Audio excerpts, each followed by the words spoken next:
from it as well. This is how community is built. This is how the example is set. And this is how somebody who had bad energy is woken up with somebody with good energy. Right, right.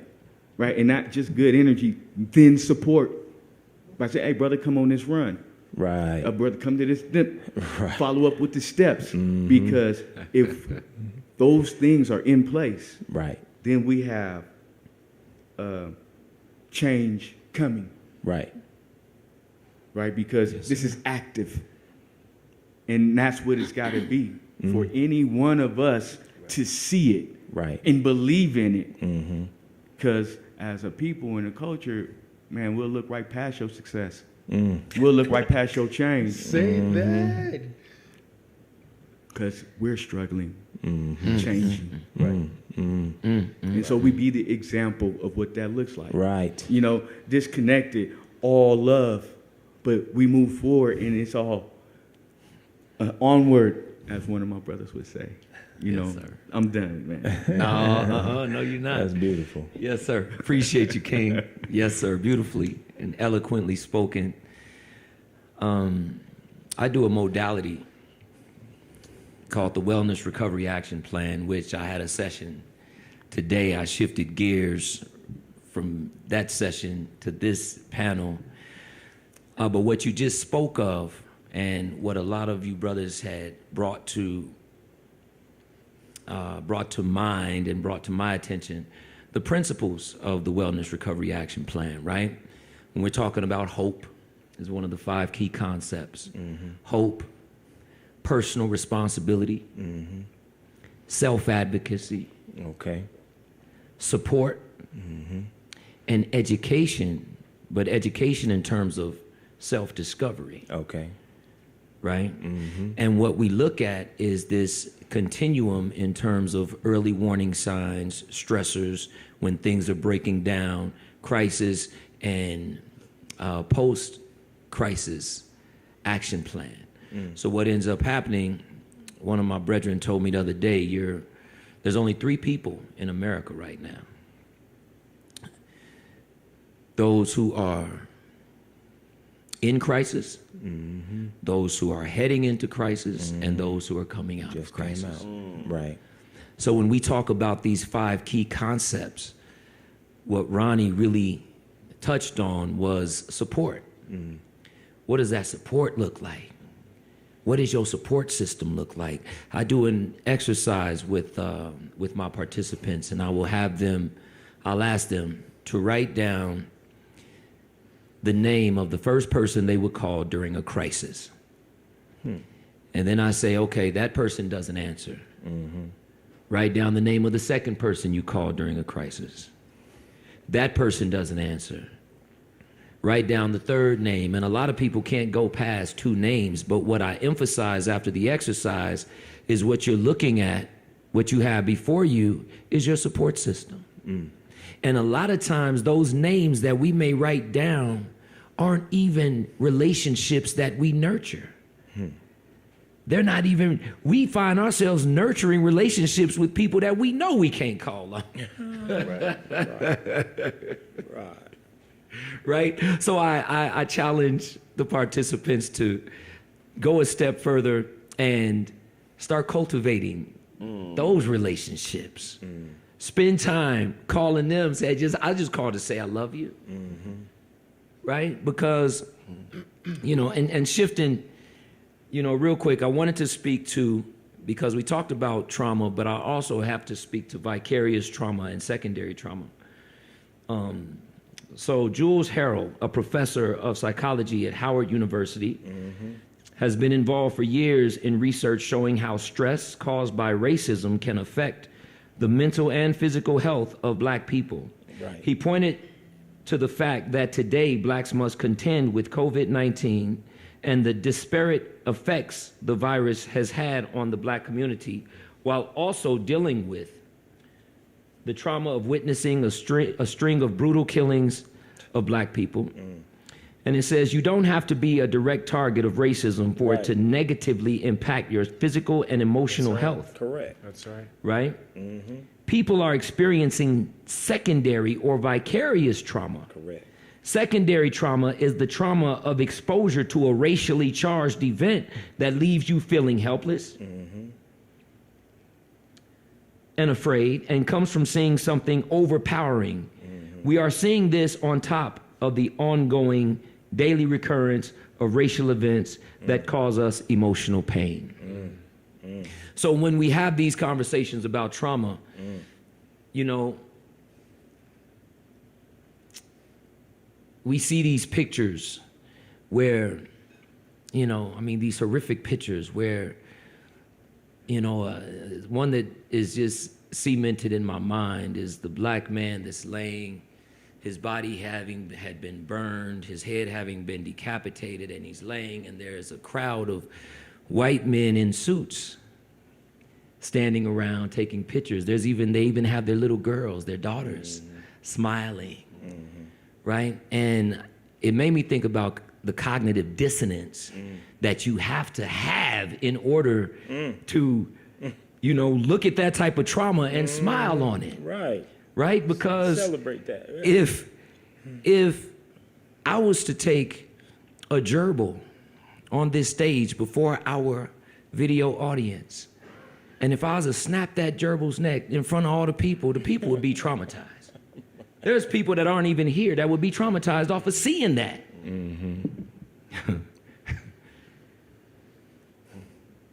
So when we talk about vicarious trauma, right? When we hear, well, you're not a slave, or I've never enslaved any black people, right? Why are you still, can't you get over it? Come on, brother. Why do you guys keep harping on this? Why do you keep talking about it? Right. The long-lasting generational effects of trauma. So I just wanted to speak to that. And before we move on to another section, are there any final thoughts or comments that brothers would like to make around vicarious trauma or secondary trauma? Can I speak to that? Please. Just real quickly. Yes, sir. Please. You know, they did a study in the 70s where they would take these black children and have them choose the black doll or the white doll. And then they would say which doll is pretty and which doll is ugly. Yes, sir.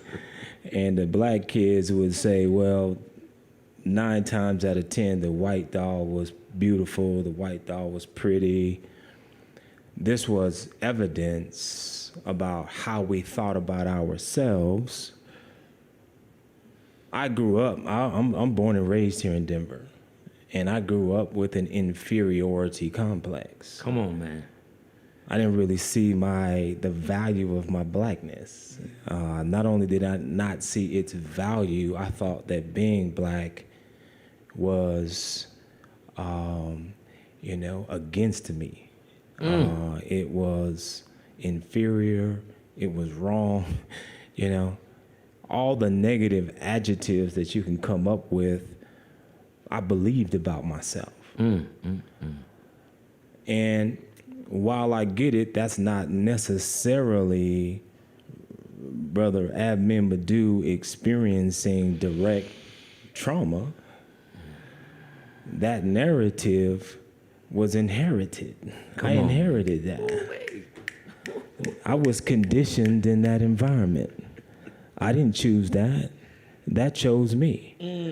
And so I began to act like I was a reflection of those definitions. And it messed me up, man, because I was a football player in high school, and if I didn't get to the NFL, I see no black people being successful if you're not in sports at that time. That was my ticket. And I went to the doctor one time, and he told me, man, your growing plates are closed, bro. You don't get taller than 5'9". That tore my ticket up.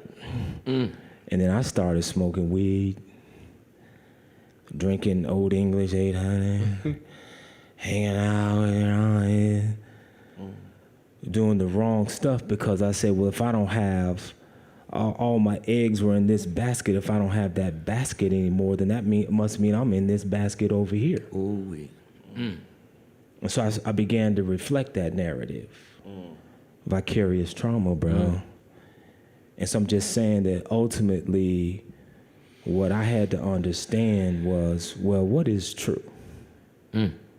What's the truth about who I am? Come on. And if I'm to get this truth, where am I supposed to get this from?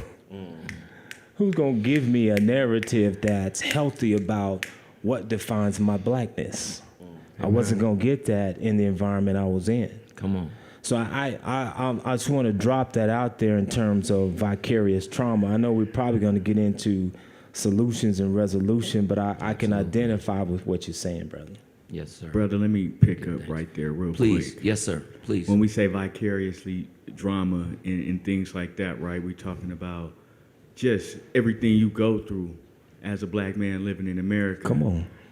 But my reflection on top of that as really traumatizing as well is watching what happens underneath that current when we watch ourselves kill each other, right? Right. Because right there, those are my little cousins and nieces. These are the people who are really losing their lives out here in the streets on top of the condition which we already accept because we know we can't do nothing about the system as far as the real work that it takes to change it because you can't even change your family.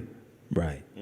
Right? Right. We can't even change the things that, so that is living vicariously with two traumas. Right. Right? Because we all know how important that is when we see what's going on to us in society through the system. And then we see what we do to ourselves in our own community. Right. So it boils over and it doesn't stop. Right? And I think what I was speaking on is just the example we set in between both of those traumas of how we respond and react. Correct. Good thanks, brethren. Right on. Word. I wanted to speak to the part that you said when we're told, why can't you get over this? Please. Come on. The words that welled up in my spirit, it was because you're not doing enough to assist us with getting over this. And I think for me, whenever I hear that sentiment, I then start asking folk who usually say that, from my lived experience, have been white people, when they say that, I'm like, it stirs up all this, like, not only anger, but it's like, what are you actively doing to ensure that I overcome this 400 years of a lived experience in this nation? And then I've noticed I have more of an indignation now than ever before, knowing that my great-grandfather was Irish. Wow. And my grandfather was raised in two households with his mother, and his father lived in a different household. Okay. And I was like, why didn't my great-grandfather do anything to ensure that his family lived together? Like, I can't ask him the question because he's passed, but my mind went to this space of how do you raise your children in a completely different household? Right. And I think for me, like, just constantly going through, like, doing the research on your history, knowing your people, and then seeing how for some it was just so easy for them to just not speak up, to not do anything. I think Black people will feel even more liberated if white folk really took the charge on deconstructing and dismantling racism and gave us the room and the space to heal. Like, if we could just take a step back and let them among themselves and among them people really deconstruct that in all its forms, then we can have a conversation and say, okay, I'm over it now because every moment of my experience, I'm not feeling like I have to wrestle with racism anymore. And I can just be a being and not feel like my salient identity as a Black man is the only thing that's being seen in this nation. Yes, sir. See my spirit first before you see my body. And I think that there's so many inferences where we're constantly undergoing this trauma, where it's like you don't even get the opportunity to catch a breath. You literally have to have the space or even the economic privilege to do that. You know what I mean? Depending on your occupation, your resources. Like, let's talk about how Black folk don't even have the time to heal, because usually majority of us are in some type of service-oriented occupation. Mm-hmm. So we're working all the time. Right. Where's there room for us just to even be able to think about these things? Right. Right. Change the car, the tire water car is still rolling. Yeah. So, well, you know what's powerful about what you just said?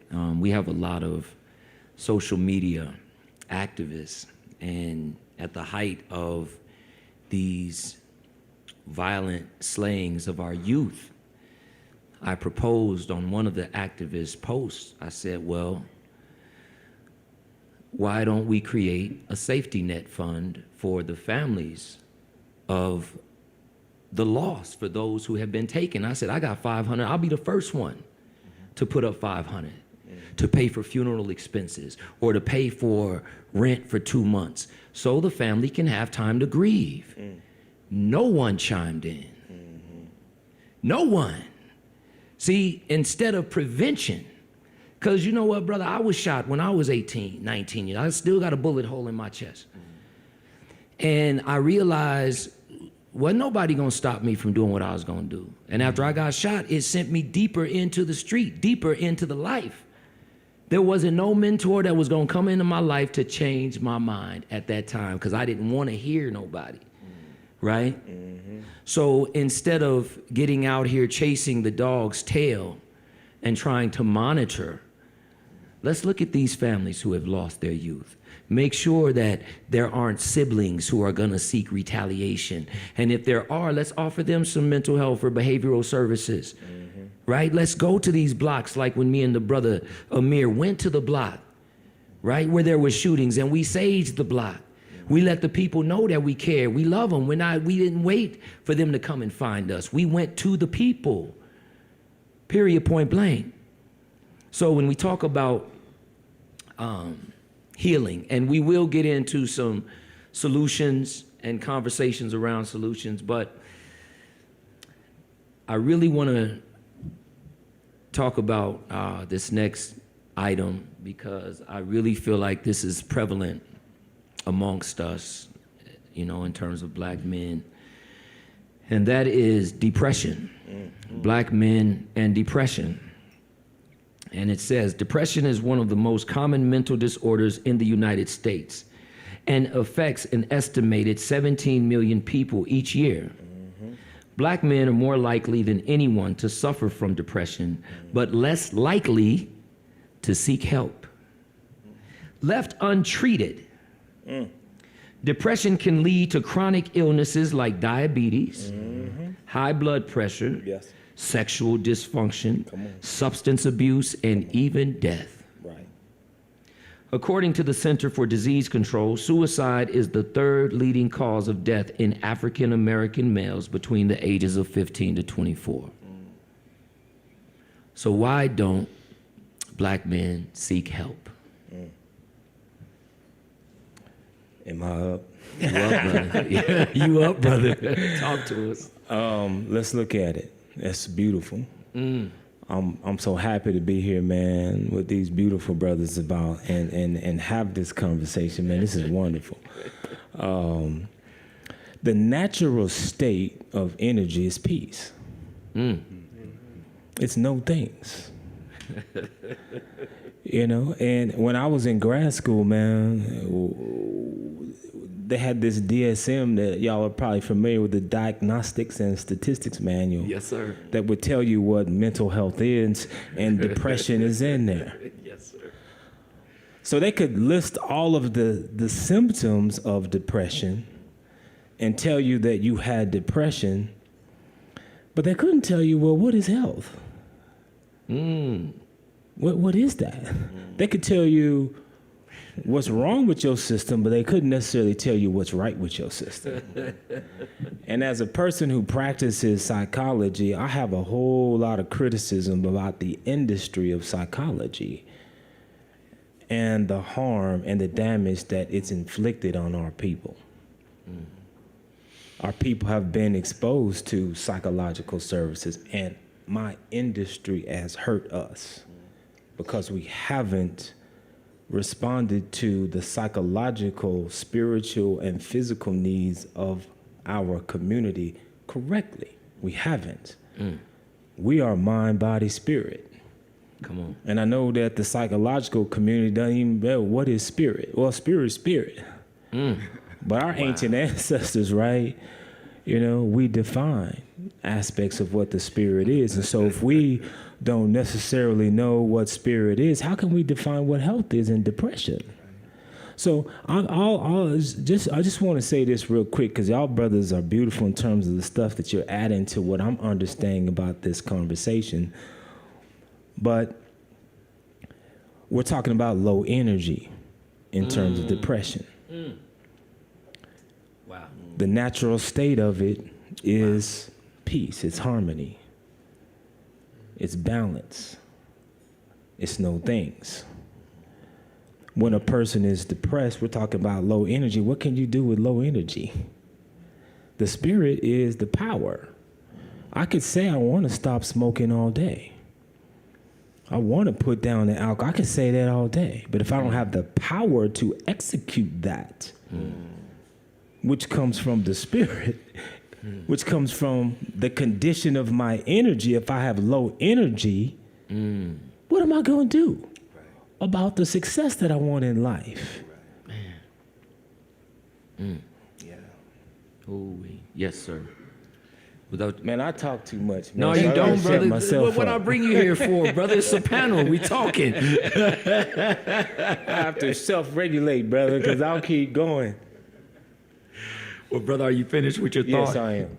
I want to hear from some other brothers. You sure? Yes, sir. All right. And I'm going to chime in anyway. Because until you're done with that thought, we want to I'm good. receive the whole thought. Yes, sir. We good? Yes, All sir. right. Give thanks, brother. Yes, brother sir. Amir. So you were saying why black men don't get mental. Why we won't seek help. For me personally, I think growing up in the household that I grew up in, Yes. it wasn't conducive to seeking help. Right. Because I come up from a background where individuals in my family struggled with addiction, drug addiction, alcohol addiction. And so, and then I also struggled in between the custody proceedings concerning me between my parents. And so all of those experiences fostered the energy of chaos around me. So there was always this lamenting that was happening in my family for my parents, for my family members. And it was one of those things that we don't discuss those things outside of the home. Right. I remember being 7 years old and being taught not to talk to the police, not to talk to child protection services, not to talk to my teachers about what I'm going through. So I was taught not to speak. And then I was, as a child, left doing this reckoning with trying to understand why I was going through what I was going through and why did God put me in this family unit. Right. And so I think a part of the reason, too, people don't seek mental health guidance is what is it going to pull up and out of you. Your narrative has to begin to change when you start getting help, because then you can no longer Come on, brother. hold on to what has been done to you. Come on, bro. So you have to start putting in place practices to overcome the cards that you've been dealt with. Right. And Come on, so brother. for me, when I started seeking mental health counseling, it was through a church that I was attending. And then slowly but surely, I started looking outside of that because of church hurt. You know what I mean? Church folk can be some of the most judgmental folk, and you're like, hey, that's another conversation. it is, but I mean, it's in the, you know, it deals with, you're still dealing with the mind. That's right. Very much so. The spirit of the mind. That's right. You know what and even to understanding what you believe, like that's where your faith lies, in what you believe. And so regardless of an entity or a deity, like what do I believe about me? So when I started deconstructing the narratives associated with how I was brought into the earth, I was able to start seeking mental health. But another deterrent in finding mental health resources was finding a Black man. Right. Come on. Right. There are few Black male counselors, and I'm gonna call out my university because Metropolitan State University of Denver does not have a Black male counselor. Wow.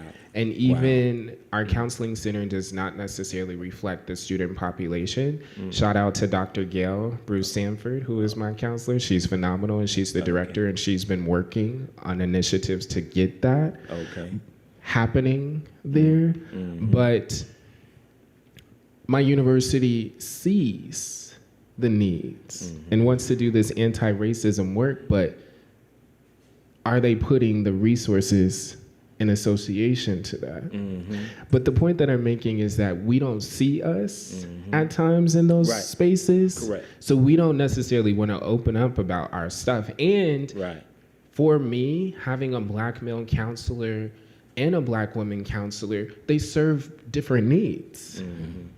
Dr. Gill has helped me get through a lot of my mom's stuff. And Kevin with Aurora Mental Health, Black man, he's amazing. He has helped me to address my experience in the nation, in the workforce. So like, I think what we need is multiple counselors to be able to work through our stuff, but being able to find the who's. It took me 7 years to find a Black male counselor. Wow. Outside of the church that I went to. Right. Wow. Blew me away.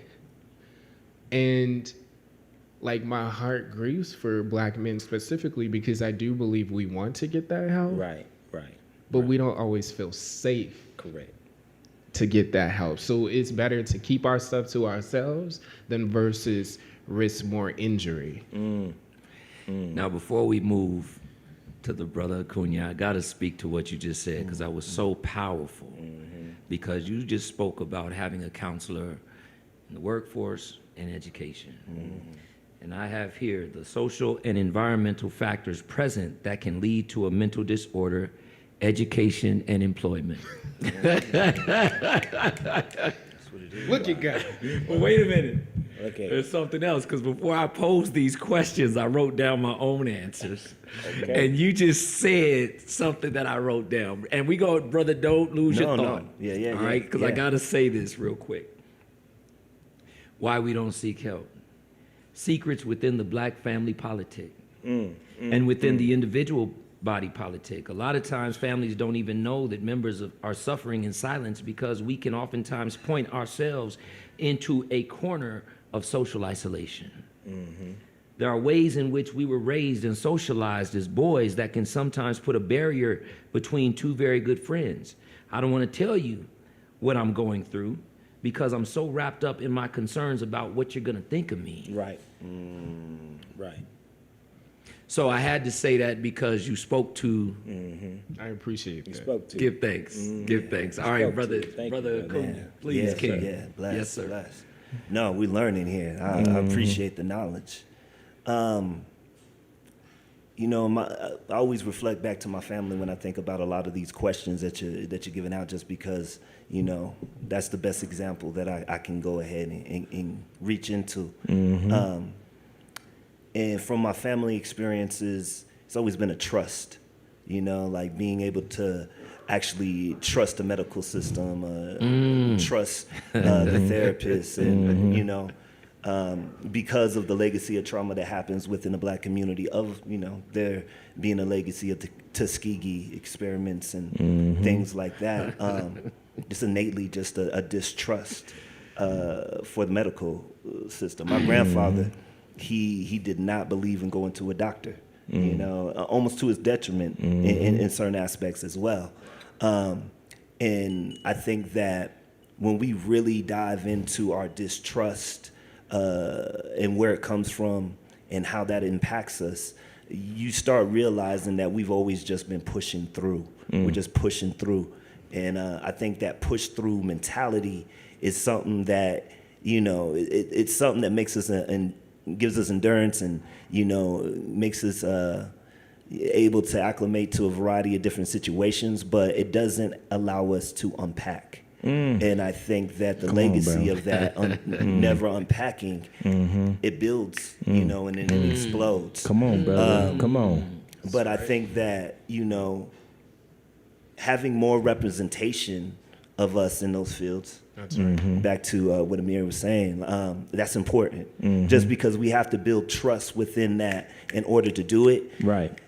And we have a lot of rituals within our own indigenous, you know, root that we can actually go back to if we are allowed to. But yes, sir. even some of the things that we practice is demonized. Right. So, you know, within Correct. it being demonized in the ways that, like, you know, those are our releases, those are our go-tos. I think we have to unpack, you know, all of this before we can actually get there. And then I feel like Black women and Black men, when we're talking about the relationship, that has a lot to do with counseling. Right. But if we don't trust anybody to actually counsel us through the situation, then we stay at odds with one another. And I think that's a lot of what's happening right now within relationship space, within community space, is that there's nobody there to counsel us through the hardness of what we're going through. Come on, brother. So, beautiful.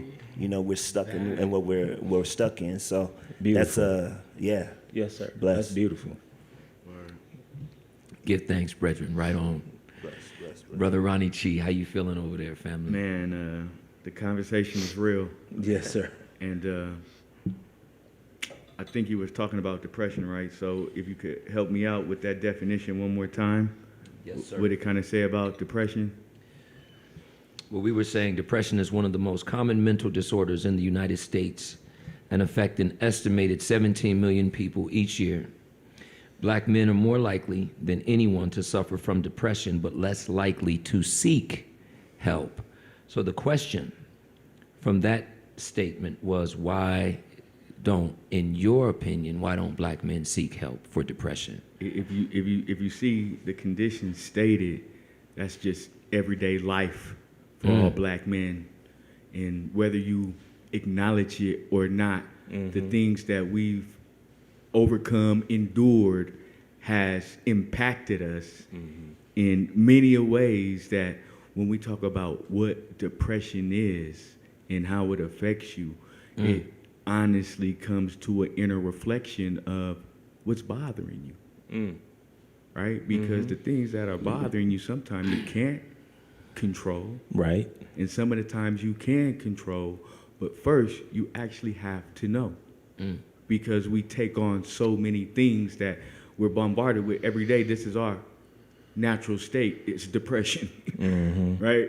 Whether we want to admit it or not, because if you look and admit and just connect yourself to the impact of everything that has happened through us systematically, through all the systems, medical, judicial, law enforcement, these things are reflections in every Black man, Black woman's family. We have an experience that dampens and depresses our energetic spirit and field.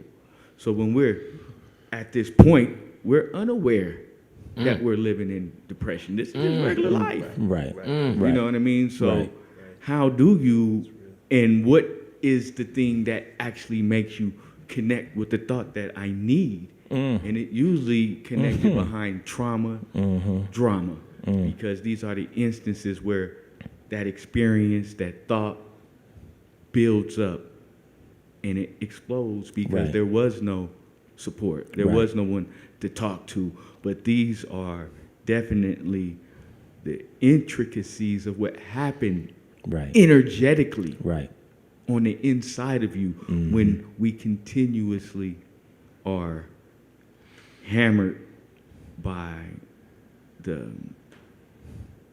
society's bullshit. Mm-hmm. I have something came to mind. We teach little black boys, that they can't be emotional beings. Mm-hmm. Mm-hmm. We tell them, don't cry. We like snatch their voices, and or we say, doing those things, you're not a man. Mm-hmm. So I think it's how we condition one another. I think how black men see mental health as a congregation. Yeah. That's it. Like if we Going to the barbershop. right, like if you I don't know about him. You know what I mean? Like you can't typify somebody's manhood by them seeking help. Like if anything, that shows you being a man even more, because you acknowledge something is off. Right. And so I think once we stop doing this comparison and contrast to folks' manhood and masculinity and what is a man and what isn't a man, and start teaching our young boys how to feel what they feel when they feel it, and give them the space to do that, we would see a shift in the generations.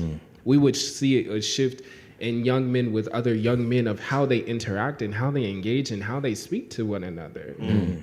And I think also, I'm just going to speak from my experience, black mothers and how they deal with their young black boys in relation to their That's fathers. Come on, man, brother. Yeah. You're just like your daddy. You act like your daddy. You look like your daddy. Or when they don't do what they're asked to do, you ain't gonna be shit. You ain't gonna do You shit. ain't never gonna. Yeah. Yes. And they curse the seed right. before it has the opportunity to sprout. So I think some of it has to do with what we've been given Right. through our experiences. And even fathers, like, you got to make room for your sons to also be accountable to them. Because sometimes our youth have the answers, Right. but the elders don't want to make space for that, because I'm the daddy, Right. you the child. Right. So it's like we're raising generations and generations of children that don't deal with their stuff because the parents haven't. Come on, brother. Man, brother. Come on. And that immediately Man. brings to mind, and I'm not gonna speak names, but I had recently lost a young mentee, and in the process of mentoring this young man and seeking permission from his mother, a couple months before he was killed, his mother, black woman, told me, mind your business. This is my son. I know what he needs. We don't need you. 2 months later, this young man was dead. And I still am tore up about it. Right? Something you said, brother, that you must have read my notes. Yeah, brother. Cause you all up in my. He's you up all in up in everybody. my I business, did it. bro. I did it. You all up. You real present today, brother. Yes, sir. But when you look at the historical experience of African Americans in the U.S., we have to begin with the experience of slavery and the vestiges of slavery in terms of trauma associated with it. When we talk about mental illness or depression in the black community, we have to begin with the experience of trauma and how trauma continues to abound in the experiences in our daily lives. There is certainly a lot of stigma associated with mental illness. It's almost antithetical to the American ethic, Right. which is to be strong and courageous and pull yourself up by your bootstraps. On the community and societal level, that ethic of what it means to be strong and courageous is especially pronounced because of having to combat those forces like discrimination, racism, to the burden of what it means to survive. So when we talk about don't cry, my father, may he rest in peace, never once in life told me he loved me. right? And we weren't allowed as brothers to tell each other in our house we love each other. Nah, we don't do that around here. So I grew up calloused, looking at black men as if they were not something to be loved, but something to be hurt. I used to go to school at 8, 9 years old with 2 black eyes. My eyes would be closed from my brothers whooping me so cold. So, but I thought that was love. This is how we love each other. This is how we get down. We supposed to do this. We boys. Wow. So 2 weeks ago when we were walking and we're circling that block and we're throwing rose petals on the ground behind gun violence, and I'm in the front, and one of the sisters said, Brother Halim, you really enjoying yourself. I said, sister, I am being liberated by this.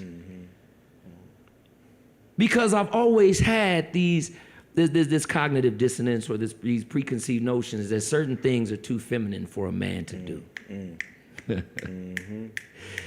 When if we understand the yin and the yang, we understand that all of us have those feminine qualities and those masculine qualities. Correct. Right? But when we run from one side, it is oftentimes at the expense of the other. Or the other side. It's polarity of energy. It's polarity, brother.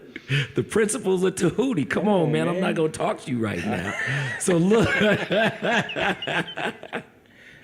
So look, what I want to do at this point, because it is 1:30, I wanted to open up the floor. Well, before we open up the floor, I'd like to talk about, even within you brothers' testimonies and within your answers to these questions, you vicariously provided solutions, right? And I appreciate that because it lets me know that we are all thinking in terms of solutions, focusing on what's strong and not what's wrong. Because we could point out the problems all day. All day. Right? Correct. So to some of these questions, concerns, because brother, I began this journey of mental health and wellness, doing workshops, being a counselor, because of my own illness. For so long. I was tired of living in rage and angry. And as I began to go back through my family tree, what I learned was my 3 times great-grandfather actually went to jail for killing a white man who called him a nigger. In a time where that was damn near just what you accepted as a black man in America. A death sentence. But he put his hands on this white man, ended up going to court.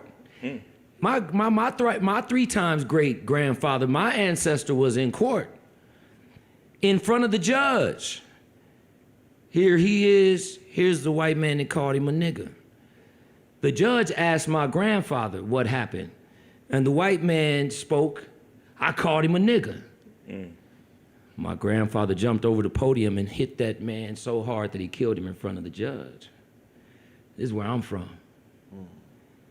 This is the blood that pumps through my veins.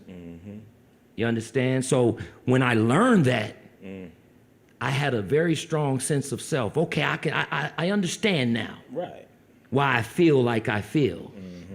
However, I still don't want to feel like this no more. Because it's damaging my relationships. It's damaging my friendships. Right? Yes. I've always been a healthy individual, so luckily my illness didn't have time to turn into a physical ailment. Right?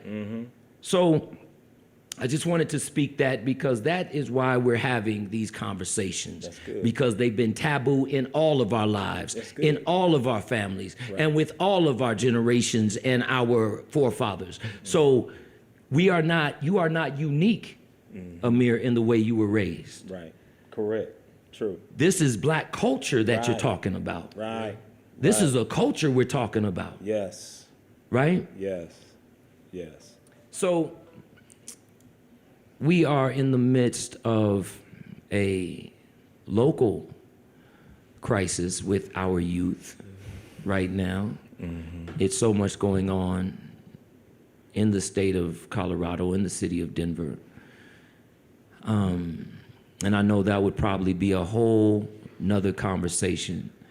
But I would like to just go down the line and offer, I would like for brothers to offer not just insight, but action-oriented tools, those things that are pragmatic, because one thing that we've done as black men within my immediate circle, we've begun to interact and create spaces where we can heal as a unit. So on Sundays, we have Tai Chi at the park, right? On Monday, we have the Run Club, the King's Council Run Club, right? So these are spaces where healing is happening because we jog, but after we run that 2 miles, we fellowship. Okay. And we lean on each other and we talk about what's going on in our lives. And then we go out to the world, to our independent circles of influences, right? So these are some things very actionable. Right. Yeah. Yes, sir. Right? To contribute to black male mental health and wellness. And wellness. Because if you have all the positive thoughts, but you have a sick body. Come on. Right. Right? Right. 1/3 of you ain't helping. Come on, brother. And we've already been plagued by the 3/5 compromise. Come on, we don't need to come on. What's happening? We know the problem. Right. We've been experiencing this for far too long. Right. So I would like to just go down the line and talk about actionable items. I would like for brothers to communicate to our audience who's viewing in terms of where the audience can find you, how the audience may be able to support your work, and what we can do as a collective to start eating this elephant that is before us. Right. So please. Good question. So since I am, and I believe I'm eating up everything you say. I agree with you 100%. We have to restore the culture because, like you said, what Amir is experiencing, what everybody has spoken to, is a part, unfortunately, of our culture. Our culture has been dismantled. It's been ravaged. And it's going to survive each and every one of us up here. Yes, sir. And so if we're going to, infect institutionally the survival of a healthy black man, we're going to have to reconstruct the culture. Amen. But I still want to answer your question. Yes, sir. Now, as a psychotherapist, I'm a black man, and I consider myself to be conscious. And when I get a young black male that walks into my office, and I do get quite a few, the first thing that they don't have to tell me. I listen to them and allow them to tell their story, Amir. But one of the things I already know that I'm going to do is build this brother's self-esteem, his value, his sense of self. That's the first thing I'm going to do. I'm going to tell him how beautiful and how valuable he is, not because I say so, because I'm limited in my understanding of each of us. I say that you were made in the image and in the likeness of God. That's who you are. What's more valuable than that?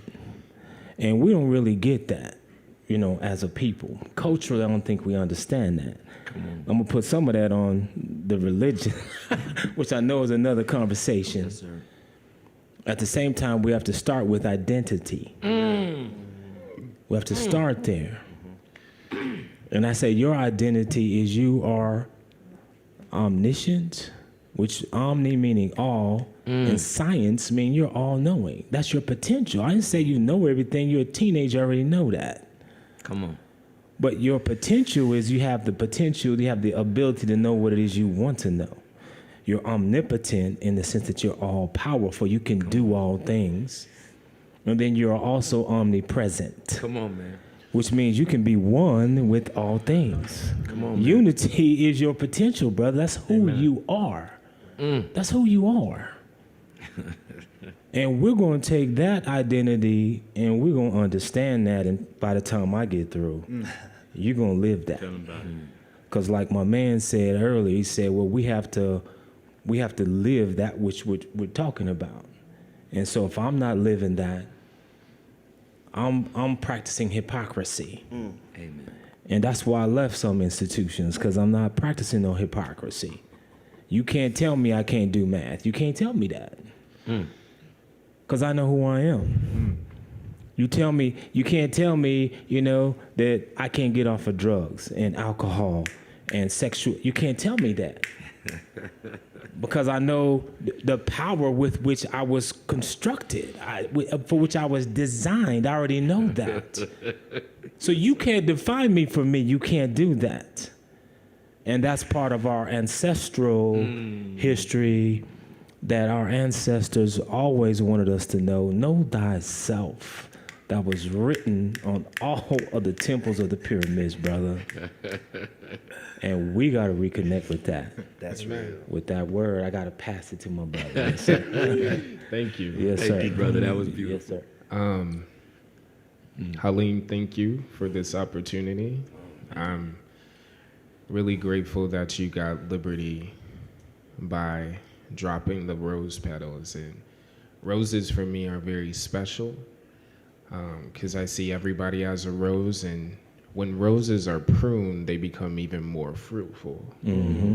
They blossom even more vibrantly. And I was wondering, what is my closing thing I want to say? And I think my closing statement for Black men and the Black community is be very careful in the words to which we speak into people's lives.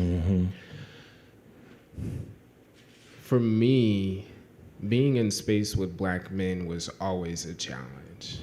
One, in relation to my father and his in and out, but two, an association of how Black men perceived me. Without my consent, without me saying who I was, it was always told to me who I was. Right. And there were things in my life that I wrestled with respect to my identity, which is what is my sexuality based upon what other people perceived about me. Being an emotional being who had a lot to say. I was raised around women, so before I got the opportunity to necessarily choose on what and who I wanted to be with, it was being spoken over me. And then the struggle came in between children. So we don't teach our kids even to be mindful of the words that they speak. Right. So we have it from the adults, we have it from the kids, and before we know it, we have a culture of children and people who can't get past stigmas because it's so inundated in them. Right. And for me, I remember, because I was around so many women, it was just always, you're gay, you're gay, you're gay, but not acknowledging where were the men in my life who weren't there to pour into me. So I think it's very important that before we speak any type of identity word over children, we need to acknowledge that they are beings and give them the space to decide on where they are and to work through that. Because I express that, I think what's happened for me is there was so much hurt and trauma around that, where I started to disassociate myself from men. Black men, because Black men hurt is completely different than dealing with other folk, because they look like you. Right. And so if we're truly going to heal as Black men, we have to be very mindful on what we say to one another. Even if they're not in each other's presence, we can't afford to, in this day and age, just to be speaking death over one another.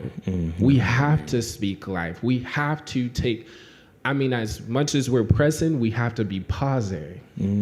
Because if we're not coming from this thing from our third eye, we're not going to necessarily be able to achieve the results we want to see in each other, because we're not actively engaging in a conscious organization. And I know me being here isn't just for me. I know there are other men who are trying to work through their identity, but didn't have the space to do it.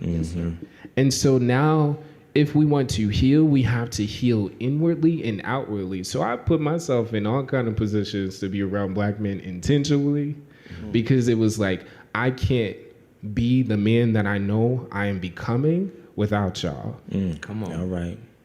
And even when it feels uncomfortable to my spirit and my soul at times, because I recognize certain things in operation, I have made a conscious choice that I will speak life over black men. I will give grace to black men. I will give mercy to black men. I will heal black men. I love black men as a black man, because if I don't keep brotherly affection running in and through my veins, we're going to continue to perpetuate all of the things that are plaguing us. When I look at statistics over black men, I started declaring the opposite. My man. Because my heart was aching to feel that in my own spirit. I may not have to be experiencing some of the things, but to see it. And living in Chicago taught me something. Living in the South Side, a young black man came to me, asked me for $1 to get on the bus for his uncle, and I'll keep it short, but he said, "Brother, do you not know I've asked people in the community to give me $1 to get my uncle on the bus, and nobody acknowledged me?" He said, "You were the only one in 2 hours of me asking who acknowledged me. And I just want to thank you." And I could tell he'd been through. And I started crying because I was like, "Father, how often?" And he said, "It'd be one thing if you out here robbing niggas. Like if you robbing people in your community, then you're the bad person. But if you're in your community and you're asking for help and nobody will help you." Lord have mercy. And he said, "Bro, it's $1. I wasn't asking for $20. I'm just trying to get my uncle on the bus." And he was like, "I thank you." But my heart was so grieved because I could see the pain in his eyes. And I'm like, he's not here by himself.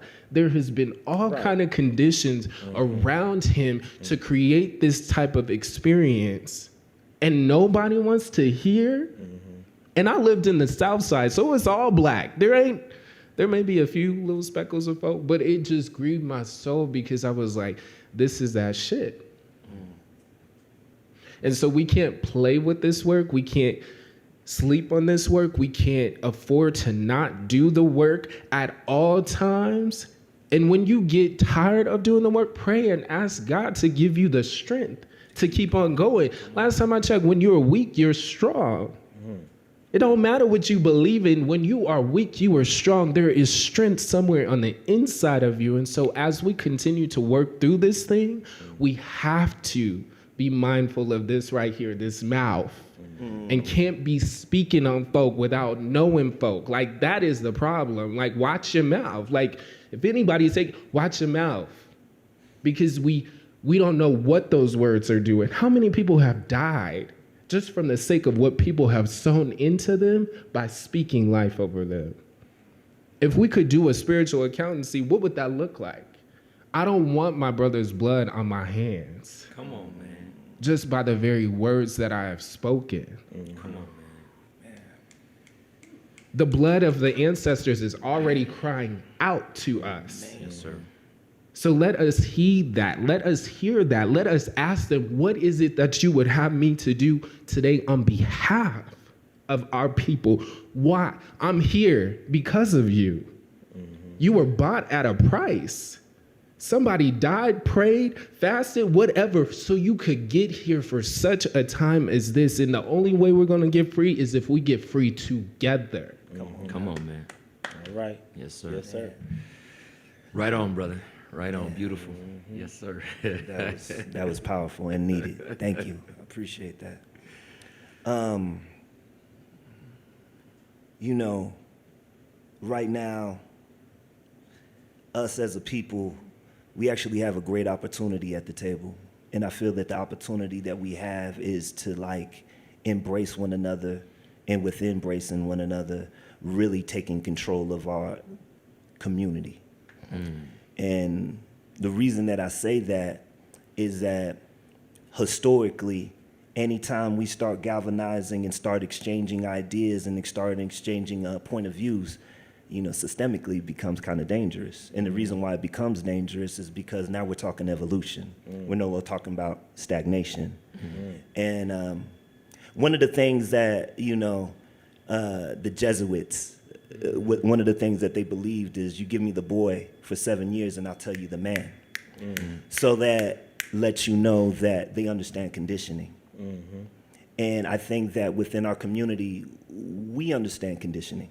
I think that one of the things that it's been one of our most powerful things, and people, it's funny because of the stigma that actually hip hop has on it. And we even stigmatize our own culture in what it is and its relevancy, right? Like, we give a lot of props to blues music. We give a lot of props to, all the things that we invented within rock and, everything that we've always invented. One of the most powerful things in hip hop is where it comes from. Comes out of nothing, when they left us with nothing. And it shows the ingenuity that we have to be able to always create something new. And back to what Amir said with narrative, right? One of the most powerful things about narrative is that whatever you say repeatedly is what you manifest it becomes a mantra that you manifest within your reality. And, when we let other people, corporate entities, money, investments control our culture, then they have us saying some real fucked up mantras about ourselves. And those are the things that we manifest in our reality a lot of the time. Yes. And then when you think about the root culture of what hip hop is, where it really comes from, what it was really invented for, what it's really about, it was the thing that saved us because we went back into our indigenous root. And when we went back into our indigenous root, we were reminded like, oh, we can always be great. We were never not great. In fact, I'm going to create something great just because I can. And I think that's one of the powerful things about us is our ingenuity and our ability to go ahead and embrace the pain, but be able to convert it as alchemists into something that manifests into something even more powerful. And I think that once we actually understand all of our gifts, all of our abilities, all of our innately things that are inside of us are nothing more than the power and the tools that we need to elevate our culture. Amen.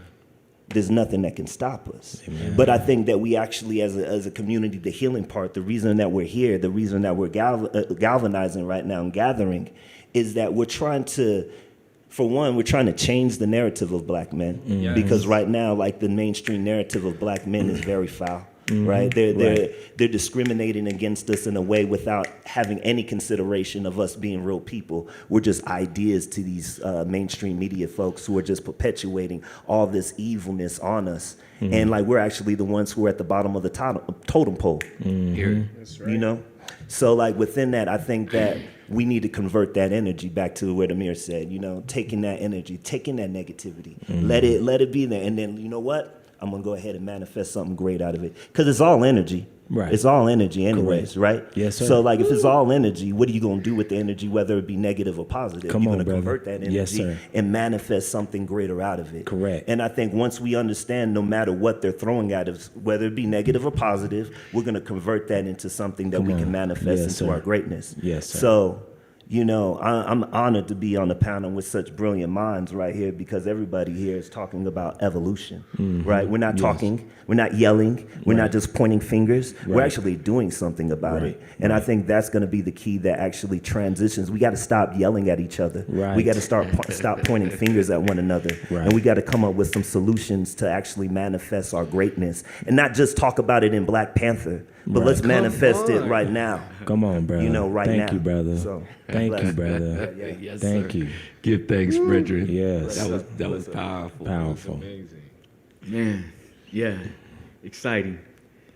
And if there was anything that I want to take or leave, is that I am here in support of black men, black women, all receiving the treatment around mental wellness. Right. Being that for years we were affected by it, depression, anger, frustration, all these things that limited me from being my best self, right? So the example of what that looks like now is very valid and important. So just saying that when you see me, you see someone who has and still is overcoming issues that I know we all face. Right. But it is the conversation and the dialogue, like my brother said, pull up, let's talk about it. You know, being honest to open up and say, man, this is vulnerable to me, man. I jumped out of a car last year, right? And it wasn't about this, it was about that.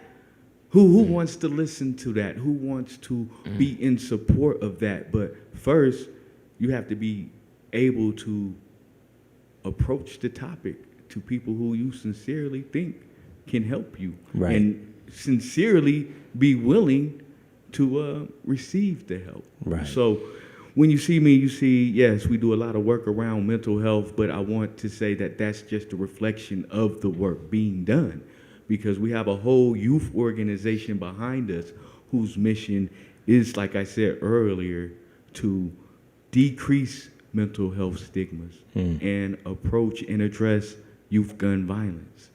So the reflection is the work that we do, and it's passed down, and we are involved in the work itself as things change, because we are connected to the youth, who are connected to their parents, who are connected to the community, who are in unison with one mission of letting their voices be heard.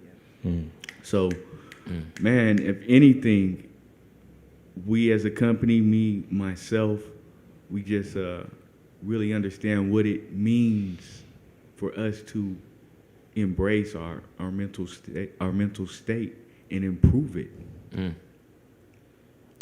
Give thanks. Yes, sir. Give thanks, brethren. So we do have a question from online, Mr. Spellman. And because of the time, and I want to also get a question from those who are in the room. But first, and so if we have a question, I would like for just one panelist to choose to answer the question. Okay. This question says, what steps can white male therapists take to provide a safer space for black male clients? Women too, since the psychology field primarily is made up of female professionals.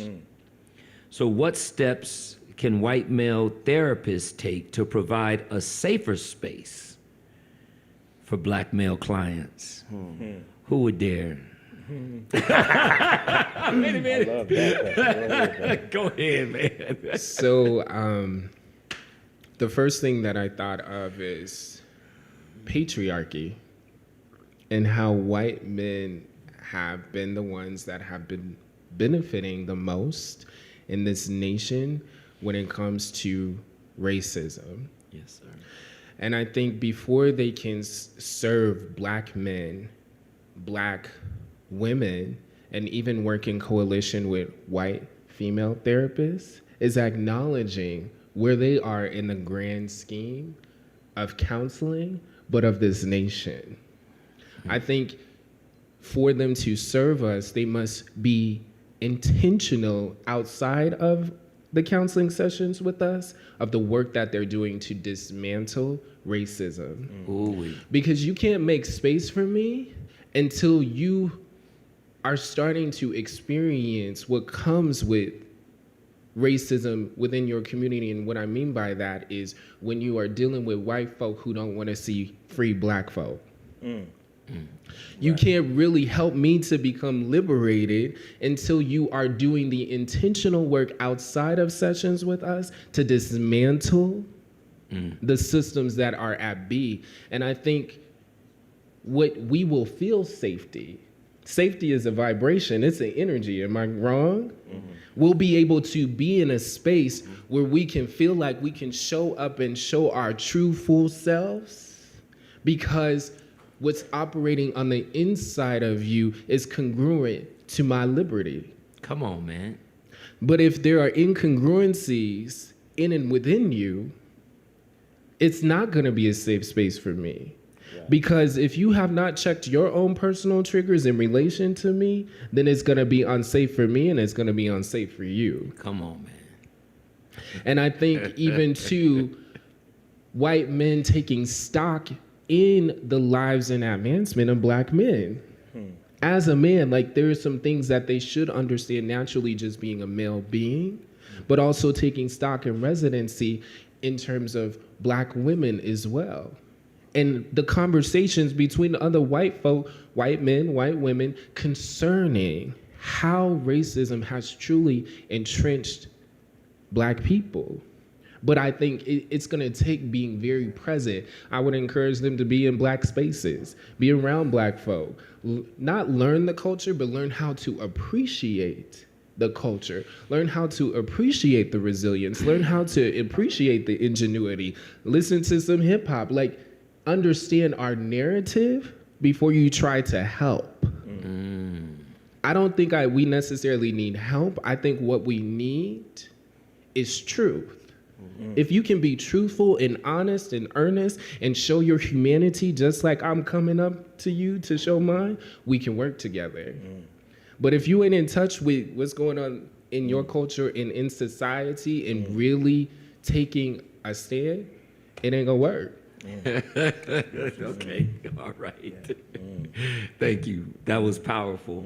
And I know, I think I saw you jump to the mic before the brother. Yeah. But if you, because being a black therapist, I would like for you to speak to that very briefly, if you don't mind. Oh, no problem. So thank you, brother. I really resonate with what Amir is saying as well. You know, it's difficult because, you know, if you have a white scholar who goes into ancient Egypt and they're learned in Egyptology, the question is, how are they going to interpret black culture from a foreign perspective? And usually when that happens, the conceptualizations don't translate. Come on. So it's a difficult prospect to consider. And I'm not saying that white male therapists are incapable of seeing objectively the truth and the value of black men or black people or black culture. I'm saying that's a difficult process for a lot of white folks who are influenced by white privilege. And so they don't really get to see objectively the value of other cultures. And so I agree that a lot of that work is introspective. Can you see the truth? When it's presented to you, can you accept that 2 + 2 = 4, it's not 19? Come on. Is it acceptable to you? And that's really a self-examination question, because I get the objectivity of math, but when it comes to interpreting and then reflecting the value of black people, and you're not a black person, can you see that objectively is more of an internal process for how you can accept truth for what it is. And so I get it, man. I'm going to shut this answer down, but I appreciate the sincerity of that question, because there's a lot of white males and white females in the industry who are tasked with working with our people.